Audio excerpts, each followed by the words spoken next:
ఇక్కడ ట్రైనుల్లో, బస్సుల్లో వెళ్తుంటే ఈవెన్ 60-70 ఏళ్ల ముసలి వాళ్ళు కూడా మంచిగా నెయిల్ పాలిష్లు పెట్టుకొని మెయింటైన్ చేస్తూ ఉంటారు. వాళ్ళని చూసి ఇన్స్పైర్ అయ్యానని అనుకోవడం కంటే నా హ్యాండ్స్ ని చూసి నాకే బాధేసింది. సో మంచిగా ఒకసారి మానిక్యూర్ చేయించుకొని నెయిల్ పాలిష్ పెట్టించుకుందాం అని చెప్పి పార్లర్ కి అయితే వచ్చాను. అసలు ఇక్కడ ఏ విధంగా చేస్తారు రియాలిటీలో అన్నది నాకు తెలుసుకోవాలనిపించింది.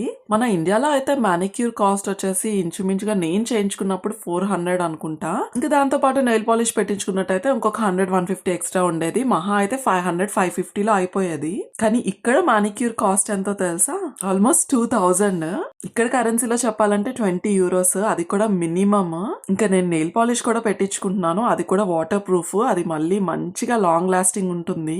మనం ఇండియన్స్ ఎక్కువ కిచెన్ లో గడుపుతాం కాబట్టి ఆ వాటర్ కి అన్నిటికీ కూడా హార్డ్ గా తట్టుకునేలాగా మంచిగా షెల్లాక్ అని ఉంటుంది. అది పెట్టించుకుంటున్నా. అదొక 15 యూరోస్ మళ్ళీ ఎక్స్ట్రా. టోటల్ గా 3500. ఇక్కడ గమనించింది ఏంటంటే సమ్మర్ లో ఖచ్చితంగా ప్రతి ఒక్కరి చేతులు భలే మెరిసిపోతూ ఉంటాయి నెయిల్ పాలిష్ కలర్స్ తో. షెల్లాక్ అని ఎందుకంటారంటే యాక్చువల్లీ లాక్ అంటే నెయిల్ పాలిష్. ఇంక ఈ నెయిల్ పాలిష్ వచ్చేసి నార్మల్ గా రూమ్ టెంపరేచర్ కి అయితే ఆరదు. ఇంకా ఫ్యాన్ పెట్టినా సరే ఆరదు. అది ఓన్లీ యూవీ రేస్ కి మాత్రమే డ్రై అవుతుంది.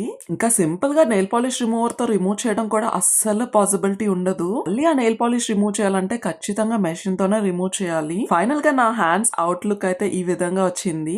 కొంచెం నెయిల్స్ పెంచుకుంటే బాగుండు అనిపించింది నాకైతే నెయిల్స్ ని చూసుకొని. ఫ్రెండ్స్ మీకేమనిపించిందో కమెంట్ సెక్షన్ లో చెప్పడం మర్చిపోకండి. Bye, take care.